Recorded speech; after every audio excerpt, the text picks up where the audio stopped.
Hello there, and welcome back to another soliloquy from Dungeons and Decisions. I know it's taken me a while to get to post, but fortunately, there aren't too many people watching yet, which is good because I'd hate to disappoint anyone with how infrequent I've been posting. I'm hoping that I'll be able to be more consistent going forward. I am tackling certain issues that hopefully I'll be able to counter soon. But with that, let me recall the last stories that I read from this app were the Thieves' Choice, the Wizard's Choice, and the Ranger's Choice. That's right, and that was the last one. And I mentioned in a couple of those stories that my favorite of the series that I've read so far was Demon's Choice. Probably very close or tied to the Wizard's Choice.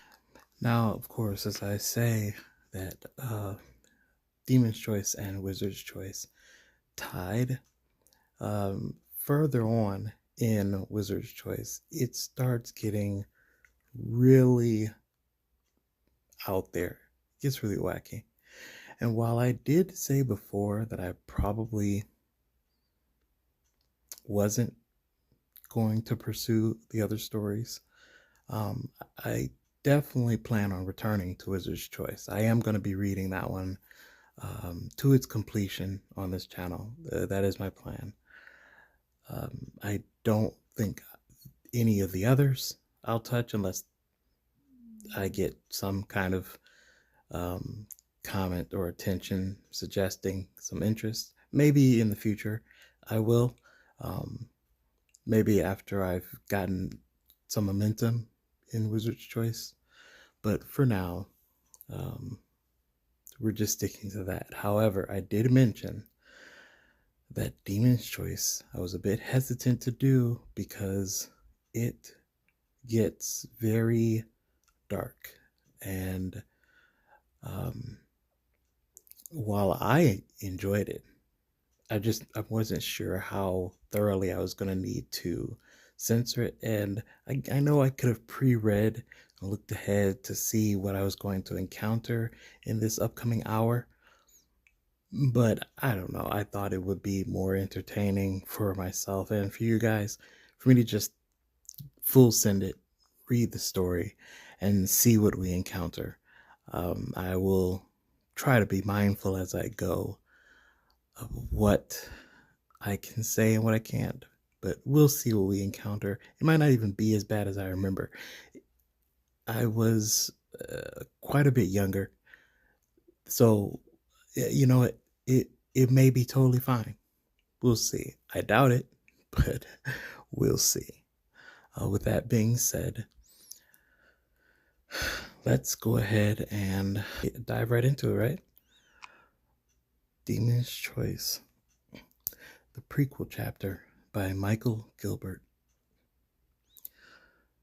Spoiler warning, the chapter overlaps with Wizard's Choice 6. So there is a spoiler here. We recommend you play Wizard's Choice. Okay, I do remember that. I remember that these two stories not only were in the same universe, because Thieves' Choice and Ranger's Choice are also in the same universe, but there are character overlaps. And I think I might have mentioned that in another story, but I didn't realize that this story overlapped to the point that there would be spoilers for the story in Wizard's Choice 6.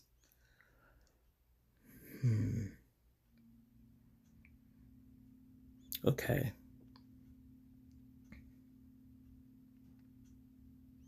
Okay. So I'm actually thinking, because I already planned on doing Wizard's Choice. Should I? I feel like I'm going to go ahead. I'm going to go ahead with this one. I was thinking, should I back out and just go to Wizard's Choice? But I'm going to go ahead with this session and then go back to Wizard's Choice as I planned. When I get back to that, we'll see how this reading goes. So that's why I'm going to go ahead with this one. See how this reading goes.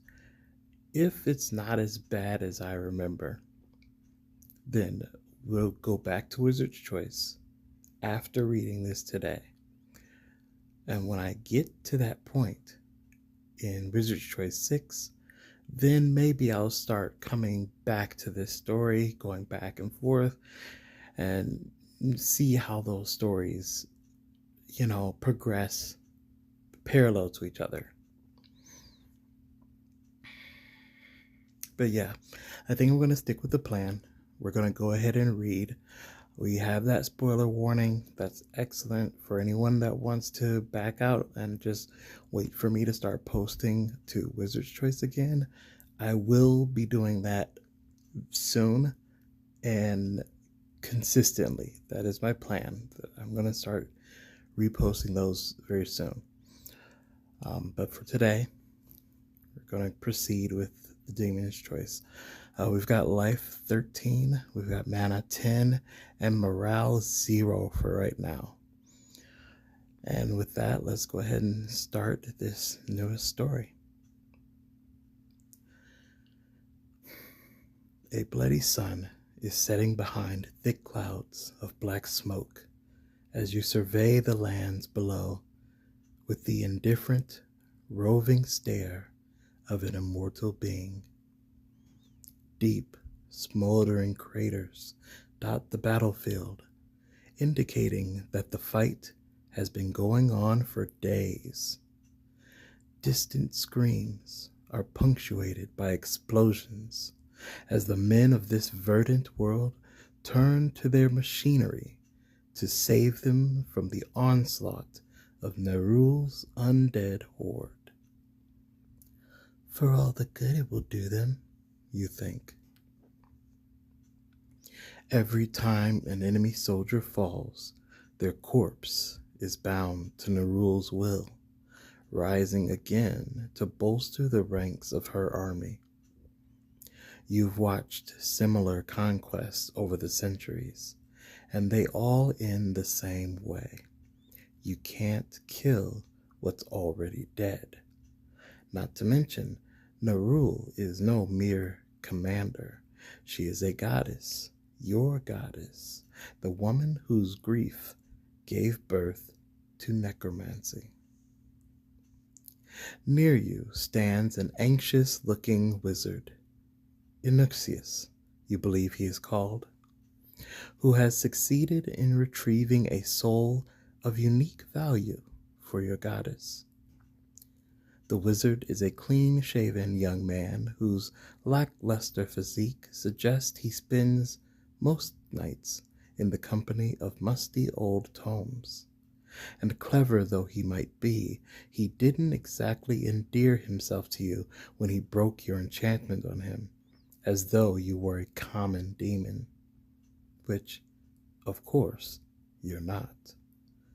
You are a succubus, a fiend capable of bewitching even the most stone-hearted wretch with little more than the bat of an eyelash. And not just any succubus, but one who has risen through the ranks in Nerul's lair of the abyss to become a lieutenant worthy of standing in the presence of a goddess. Along with the wizard and his friend Reginald, whose only value can be found in his ancient soul, are several strangely dressed human youths and a very agitated demon who was forcefully brought back when the wizard recently escaped the prison realm of Falanaseth. Only a few steps away stands Nerul herself, tall and slender, wreathed in green flames, her skin pale and flawless. At least she appears that way to mortal eyes. as one of Naru's most trusted servants. When you look upon her directly, her true form is laid bare. Naru's real body is rotten, wretched, and every bit the visage one would expect of the goddess of undeath. Her flesh hangs from a greasy, mottled skeletal frame, forever maintaining a precariously loose state of decay, where her tissue can't quite slough off of its tendon and bone. In a wide circle around her, the lush grass and flowers of the hill have withered into limp brown stalks. You fall to your knees as her emerald eyes pass over you, and you hear her low, calm voice as she projects it into your mind. You have done well, Azizella. This is indeed the soul that was captured by that pathetic Lanaz. You may stand. You stand, although you aren't certain it was of your own volition. You avert your eyes until Narul has moved her attention to the rest of the group. You inhale deeply. You hadn't even been aware that you were holding your breath. You stretch your wide bat-like wings languidly and look back out over the distant battlefield. Eventually, you tire of watching the mortals combating the undead and return your attention to the scene nearby. By now, the demon that had returned with the rest of the group lies motionless in a patch of withered grass, his long snake-like body desiccated, his skin gray and stretched tightly over his bones. It's the work of Narul, of course. She kills with such quiet effortlessness, you hadn't even noticed as it happened. Narul is levitating her human prize, Reginald, directly in front of herself. This human vessel contains an ancient and noble soul, or so your mistress says. Narul smiles at the wizard, Inixius, behind you as she runs her fingertips gently across Reginald's cheek, leaving several long black scars that crack and decay. Reginald's friend, the wizard Inixius, is gritting his teeth. You don't need to be able to read minds to know that he's about to do something drastic, which could reflect very poorly on you, his captor. You step between him and Narul. To be a servant of Narul, you must know loss, you say. Do not worry, it will be over soon. The wizard looks past you with rage written across his face, quietly says something you can't make out, and promptly faints.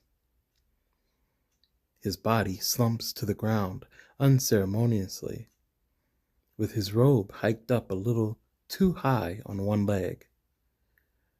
What do you do? Kick the wizard awake, hold back for now. Oh well, she's proving her dominance in all times, and she just specified to him that, well, I don't know if she was talking about herself or to him. I was going to say she just specified to him that he's in a servant's position, but maybe she just meant in general. Either way, I still feel like she would kick him, because that's such a weird thing to happen, is that he looks so angry and he whispers, mutters something, and then just passes out. She kicked just out of curiosity. So yeah, she kicked him awake. Morale decreases by 1. Some powerful wizard, you scoff. You kick Onyxius hard enough to rouse him, but probably not to break bones. Not that his bones are a big concern to you. His body settles flat against the grass again, but he remains unconscious. Get up, fool, you hiss. Nerul will not spare a coward. You feel ashamed when you recognize that Onyxius did not faint. He has projected his soul from his body, no doubt with the intention of possessing another. You should have known, after all. You're the one who taught him the possession spell. Who does he possess? You wonder. You look around quickly, scanning for any sudden changes in the 3 human youths he brought with him, but their sunken, darkly outlined eyes show only the fear one might expect of any mortal encountering demons, the undead, and a wickedly cruel goddess for the first time. Your mind whirls. If he is not possessing them, then that only leaves Reginald, the wizard's friend who now hovers near Nerul. It would be strange for Onyxius to possess his own ally, unless his intention is to get near the goddess. You turn around just as Nerul draws the floating man toward her for a kiss of death. However, there is no longer fear on Reginald's face. His expression is focused, resolved. His lips move slightly, and he waves a hand between him and Nerul, causing her to pause for a moment. A spell, you realize. You open your mouth to shout a warning to your mistress, but just then, Reginald leans in and kisses Nerul.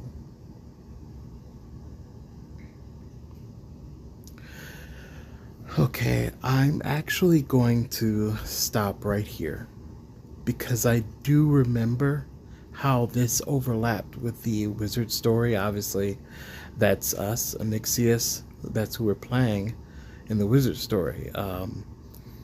Currently, what I've read in the wizard story is that Onyxius and Reginald were running away from goblins, and they climbed into an abandoned fortress, and they found a young girl and a ghost princess or duchess.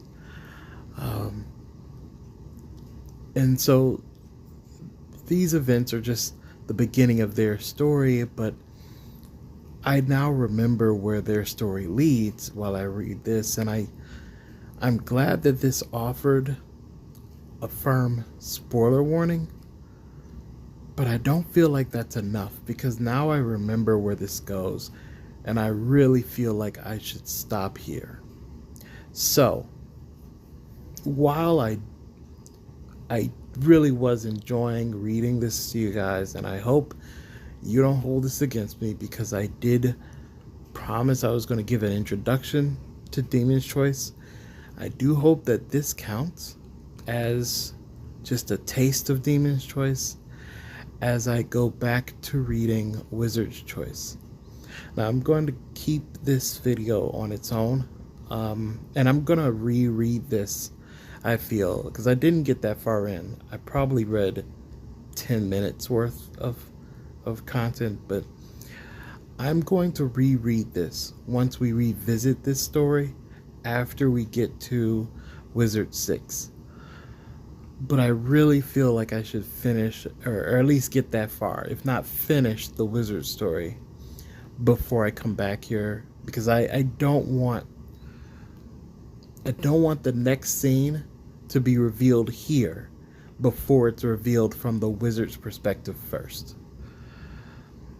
I really hope that if there are any fans that were really interested in this as it was read so far, that you don't get too upset.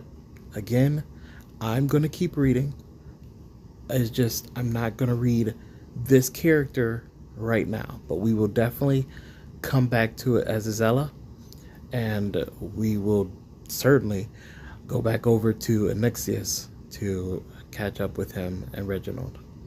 All right, so for now, I am going to be ending this story a little short, and I'm going to immediately go ahead and record.